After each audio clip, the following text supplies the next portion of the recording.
Welcome to the Calm Nights in History channel.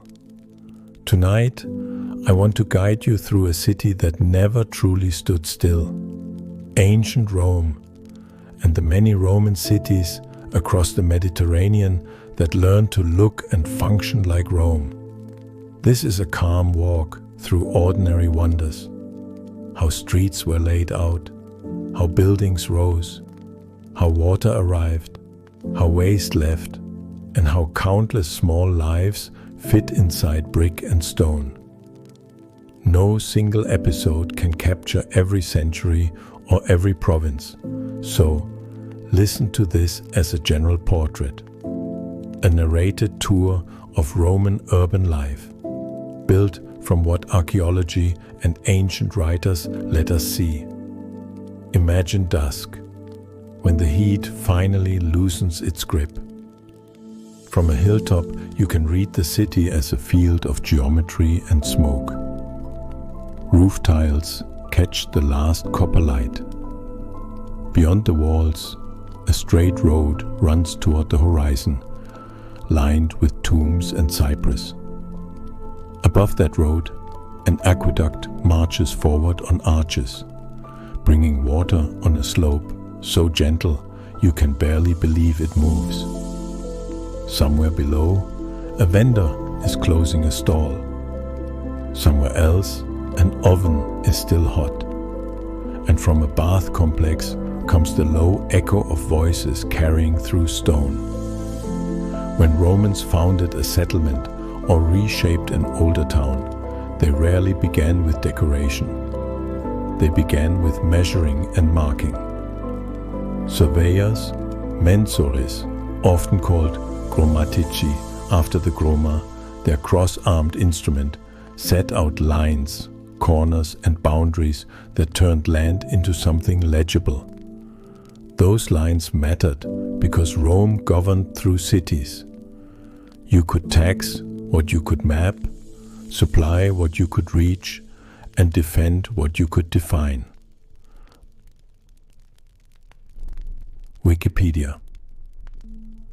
In planned foundations, the earliest decisions were practical, where springs and streams could be protected, which ground flooded in winter, where the wind cut hardest, where the sun punished in summer.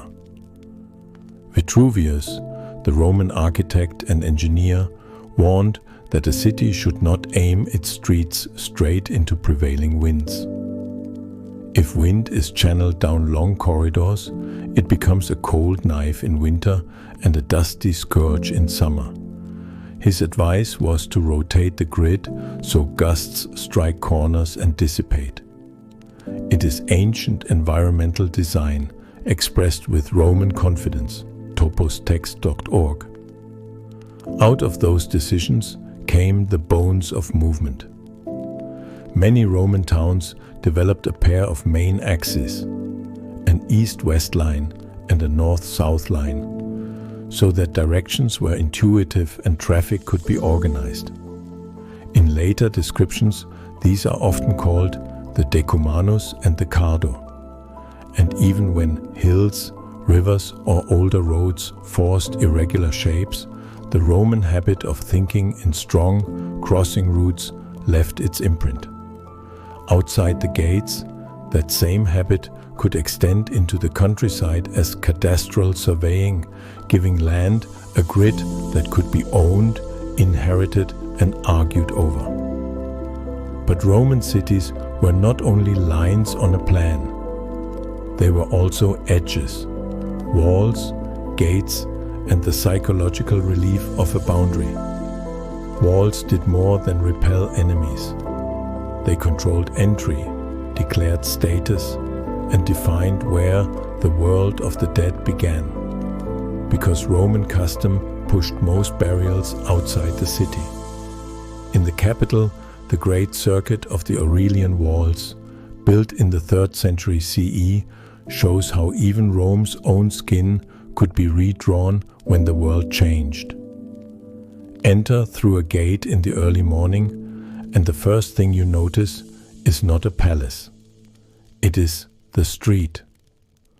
Roman streets were engineered surfaces. Major roads were laid along surveyed courses. Many were stone-paved and cambered, so rainwater ran off toward the sides, flanked by footpaths and drainage. Ruts worn into stone are not merely damage. They are a record of countless wheels finding the same path through time. In some towns, Pompeii is the famous example, stepping stones rose like low islands at crossings. They let pedestrians pass without wading through whatever flowed along the street, and they forced wagons to slow and align their wheels carefully. A Penn Museum discussion of Roman traffic points to these stones as one solution in streets where water and refuse still moved in the open. If you want to understand a Roman city, linger on its street surfaces a little longer. Stone paving was not a single once-and-done triumph. It was a living infrastructure that wore, cracked, and demanded money and administration. A scholarly study of Pompeii's lava stone pavements, published in the American Journal of Archaeology, emphasizes that close survey reveals a complex history of repair and the municipal oversight behind it. Exactly what you would expect in a city that had to keep moving even while its ground was constantly being reworked. Guern.net. That matters because Roman city building was not only imperial grandeur. It was also local budgeting, local labor, and constant decisions about what to fix first. Now listen for another sound: the absence of wagons. In the busiest parts of Rome, wheel traffic was restricted during much of the day. The Penn Museum account describes Caesar's legislation as outlawing private vehicles on the city streets during the first 10 hours of daylight, pushing many deliveries into the night. Daytime streets belonged mostly to pedestrians, faster, safer, and less chaotic, while nighttime brought the lumbering rumble of carts and the sharp voices of drivers who had to negotiate right-of-way by torchlight. Keeping those pedestrian streets usable required governance, not just engineering. Roman cities had officials responsible for markets, streets, and public order, including preventing hazards and obstructions. The same Penn Museum discussion notes that shop owners sometimes blocked sidewalks with counters displaying wares, and that an imperial decree under Domitian forbade such blockage. This is the city in miniature, commerce pressing outward, law pushing it back, and pedestrians caught in between. Follow the street inward and you will feel the city densify. Buildings rise closer to you. At ground level, doors open directly onto commerce, tabernae, workshops, little counters where a life can be made in a single room. Above those storefronts are homes. Here we arrive at the most important fact about Roman urban living. Most people did not live in the kind of single-family house that survives in glossy reconstructions. Most city dwellers lived in apartment blocks, insulae, stacked, crowded, and practical. The elite could afford a domus, a private house designed around controlled space, an atrium where light and rain entered, rooms arranged to display status, and often deeper inside, a peristyle garden that offered air and a second kind of quiet. You can almost read social rules in the floor plan. Which spaces are meant for guests, which for family, which for servants, and which for display. In the domus, architecture helped turn privacy into power. But the majority lived in insulae, multi-story buildings that could hold many households in one footprint. places like Ostia, the remains show insulae with shops on the ground floor and staircases rising to apartments above, sometimes arranged around interior courtyards that admitted light and air. This is not a romantic kind of living, but it is unmistakably urban. Stacked households, shared walls, shared noises, and the constant flow of strangers at the doorstep. Life inside an insula was shaped by physics. The best apartments tended to be lower, fewer stairs, easier access to water, and a better chance of escape in a fire.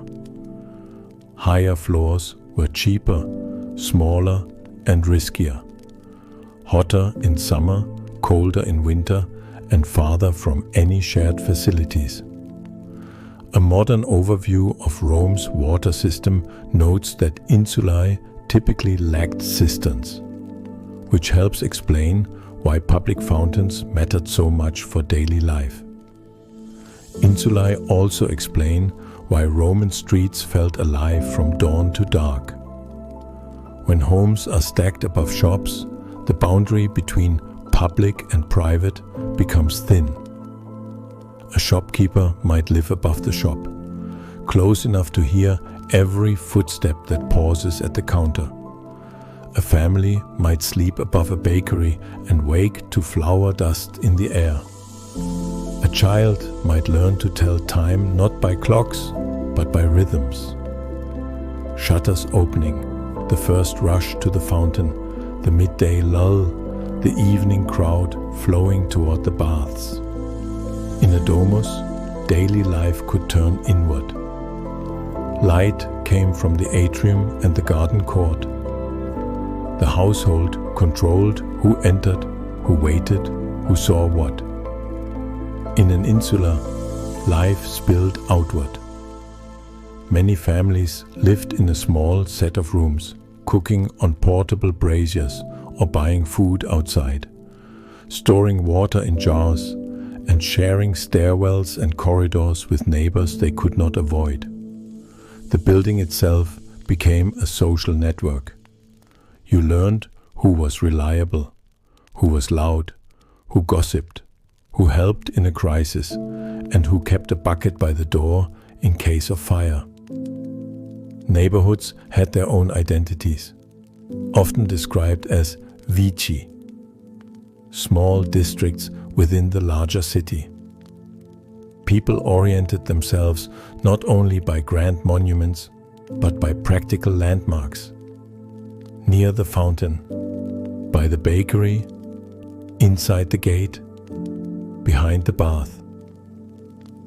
In a place where many residents were renters and many buildings changed hands, these shared reference points mattered.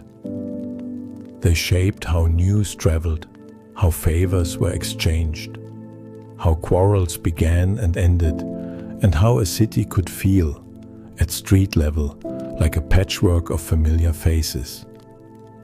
This density depended on materials and methods that could be repeated quickly. Stone remained essential, tough in some regions, basalt for paving, travertine for major monuments. Brick and tile became a standardized skin. But one material changed what cities could become. Roman concrete, opus caementitium, made with aggregate and a binder that often included volcanic ash. Engineers and scientists describe this pozzolanic chemistry as a key to durable Roman construction, and modern research continues to examine why Roman concrete structures have lasted so long. news.mit.edu. The construction itself shaped daily experience.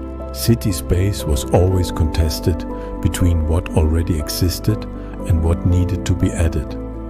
A new portico, a repaired wall, a bath extension, a repaved street.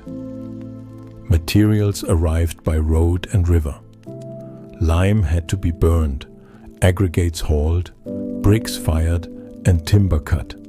When you picture Rome building, picture not only marble columns, but also baskets of rubble, scaffolding, and the constant hammering that makes a city feel alive and, to its residents, never quite finished.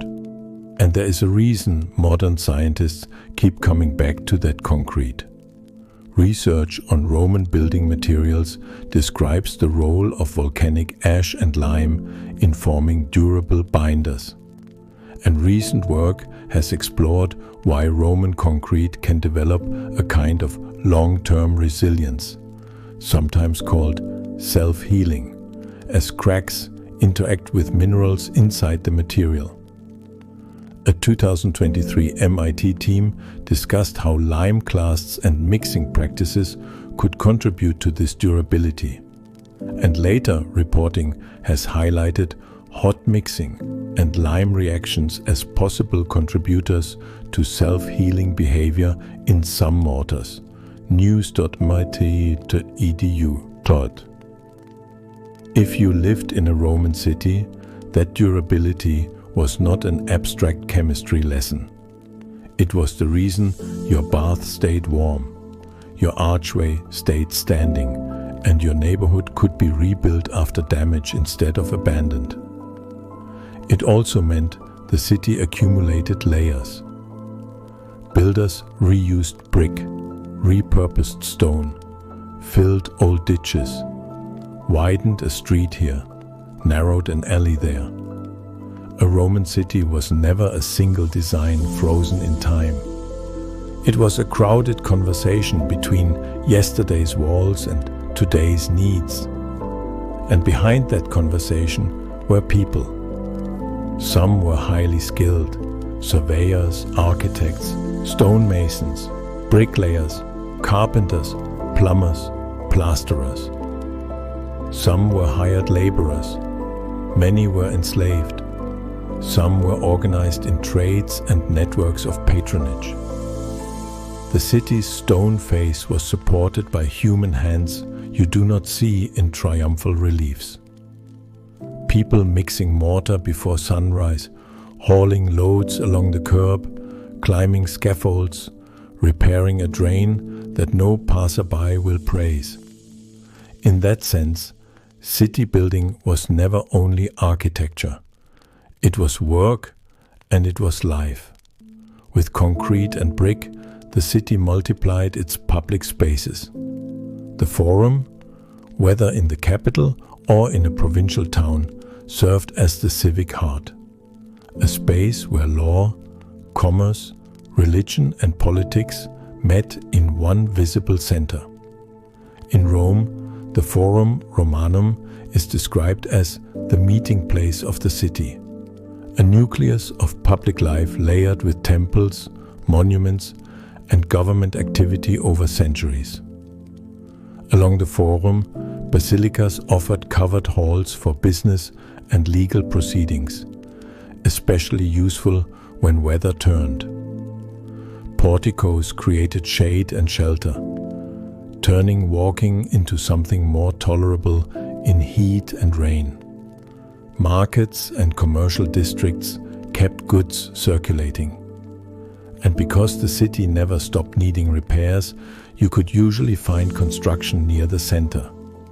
Scaffolds, stacks of brick, baskets of lime, and the steady labor that kept a monumental city from collapsing into rubble. If there is one building type that tells you how Romans lived, though, it is the bath. Public bathing in Roman cities was not a rare luxury. It was an expected rhythm.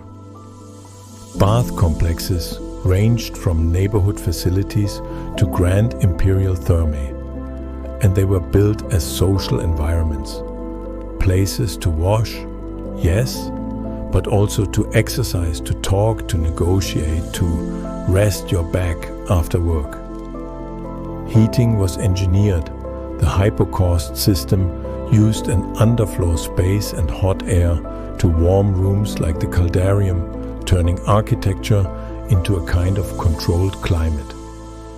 And bathing involved oils and scraping tools like strigils as part of the routine. Cleanliness was a ritual, and the ritual was social. This is where infrastructure becomes personal. To run baths, you need water in enormous quantities, and you need a way to deliver it consistently. That need is one reason aqueducts became signature monuments of Roman city building.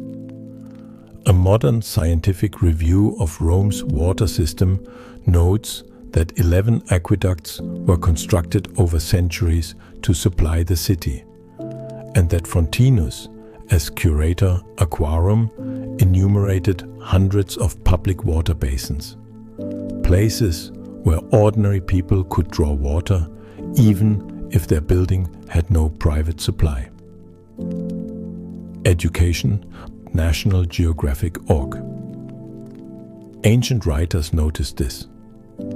Strabo famously praised the Romans for major urban achievements, paving roads, bringing in water, and building sewers, because those were the works that made a dense city possible. I won't quote him at length, but his admiration is itself a clue. People living in the ancient world understood that the Roman city was, in part, a triumph of infrastructure. Picture a neighborhood fountain in the afternoon. People come with jars. Gossip travels with them. Arguments happen and dissolve. For many households, this is where water becomes real. Wells and cisterns existed, but in dense apartment blocks, access was uneven and public sources mattered.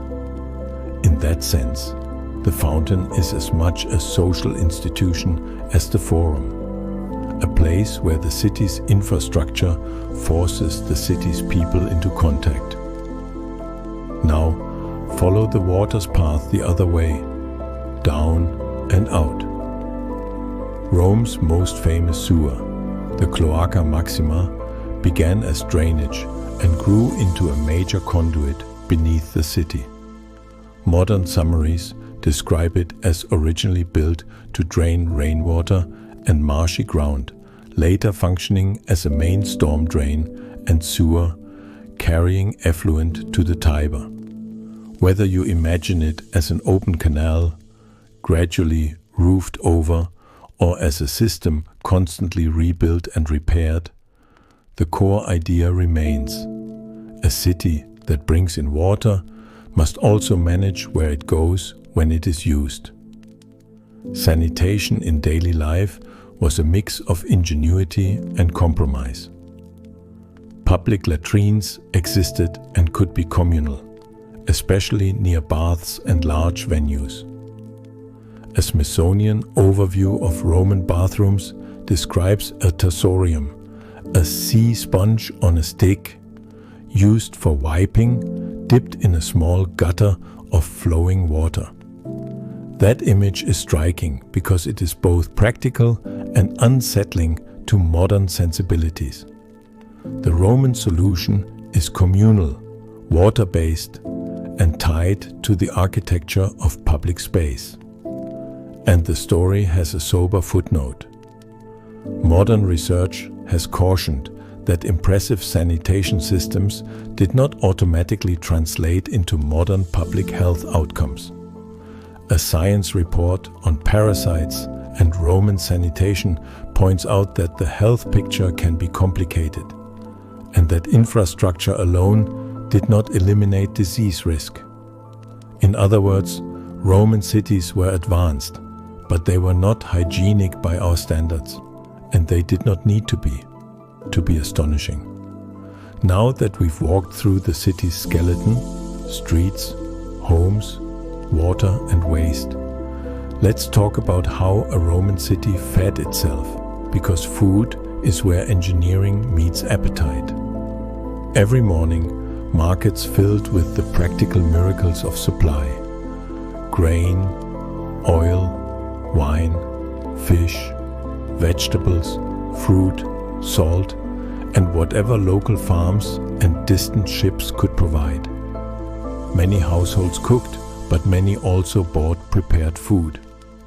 In Pompeii, archaeologists have documented thermopolia, snack bars or food counters built into street fronts, with large jars embedded in masonry counters and vivid decoration that still feels like advertising. The Archaeological Park of Pompeii notes that these counters were widespread and connected to the habit of eating the midday meal outside the home. In the capital, feeding the population became statecraft. The Cura Annonai was the system that procured and distributed grain, a logistical apparatus tied to politics and stability. Descriptions of the Annona emphasize that grain arrived at Ostia, was moved upriver to Rome, and stored in large warehouses, horea, until needed. That chain required ports, barges, storage, administrators, and constant vigilance against shortage. A Roman city was built not only from stone, but from schedules and supply lines. Near Ostia, the imperial harbor system of Claudius and Trajan, Portus, expanded Rome's ability to receive cargo. The official description of the imperial harbors notes Trajan's massive hexagonal basin and how it reused earlier structures, an engineering answer to the simplest problem of volume. Too many ships, too little safe docking. The city's appetite shaped coastlines, and the coast reshaped daily life in the capital. To make that appetite visible, walk through Ostia's streets in your imagination. Warehouses for grain, places for milling and baking, and the constant movement of workers who turned imported wheat into bread. An official grain and bread trail from Ostia Antica highlights storage facilities and the infrastructure of feeding, showing that the Roman city's daily meal was supported by buildings as real as temples. So far, this has sounded like a city that runs smoothly. But Roman cities also ran on friction. Crowded streets, tight housing, and the constant risk of fire. After the Great Fire of 64 CE, Rome's rebuilding became a moment of urban reform. Scholarly discussion of the fire's consequences describes measures such as wider, straighter streets, porticos, and restrictions intended to reduce the spread of flames. An attempt to turn disaster into a new kind of order in a city where density had long outpaced planning. Not every rule was followed, and not every neighborhood could be remade, but the impulse matters. Romans understood that the way you build a city can make catastrophe more or less likely. And this brings us back to night, because night is where Roman city life reveals its hidden logistics. If day belonged mostly to feet, night belonged to wheels. Under traffic restrictions, wagons brought building stone, food and goods after dark. You can imagine the sound: a wooden wheel biting into a rut, a mule snorting, drivers shouting warnings at a corner where two carts cannot pass. The Penn Museum account even invites you to picture wagoners keeping a neighborhood awake as they dispute right-of-way. In this way, the city's daytime safety was purchased with nighttime noise. To manage night's dangers, especially fire, Rome organized a professional corps of watchmen and firefighters, the vigils. An Ostia Antica overview describes Augustus organizing the fire brigade in 6 AD and dividing Rome into 14 regions served by 7 cohorts, each responsible for 2 regions. The vigiles patrolled, responded, and also policed the night in other ways. Because a city after dark is not only vulnerable to fire, but to theft, panic and rumor. Now, let's slow down and follow one ordinary day. Because a city is easiest to understand when you track a human rhythm through it. Morning. A worker steps out from an insula stairwell and joins a flow of people toward water, toward work, toward the market. The street smells of damp stone, bread, and the sour trace of what last night's runoff carried away. In a doorway, a small household shrine faces the street, turning private belief into public habit. Somewhere nearby, an elite patron store opens for visitors who come to offer greetings and ask for help. An exchange that ties private power to public need. Midday. The forum is loud. News travels faster here than anywhere else. A lawsuit is argued. A shopkeeper haggles with a supplier. A magistrate posts an announcement. Under a portico, people step out of sun and into shade. In the background, construction continues, because Roman cities were always building. Bricks are carried in baskets. Mortar is mixed. Someone measures a line with practiced hands, because geometry, once set, must be maintained. Afternoon. Heat pushes people toward water again, but now for pleasure. At the baths, bodies and social classes mix more than they do elsewhere, not because Rome is equal, but because the habit is shared and the city is practical. You change, you sweat, you soak, you cool. You hear rumors. You meet a client or a customer. You step out with cleaner skin and a refreshed mind, and you have participated in one of the most distinctive rituals of Roman urban life. Evening. Families eat what they can afford. In some homes, it is bread and olives, perhaps legumes, perhaps a little fish or cheese. In others, it is a meal served by enslaved labor, eaten in rooms decorated for display. Outside, thermopolia and taverns sell food and drink to those who live in cramped spaces or who simply prefer the street's convenience. The city's many levels of wealth are not hidden. They are stacked, often literally, in the same block. Night. Shutters close. Lamps appear. The streets do not empty completely. Some people work after dark because the city requires it. Cart drivers delivering goods, bakers preparing for dawn, guards patrolling. Somewhere, a vigil's bucket scrapes stone. Somewhere else, a cartwheel hits a rut and the sound echoes between walls. In an upper apartment, someone lies awake listening, and you can feel how city planning becomes a lullaby or a curse. This is what Roman city building achieved at its best.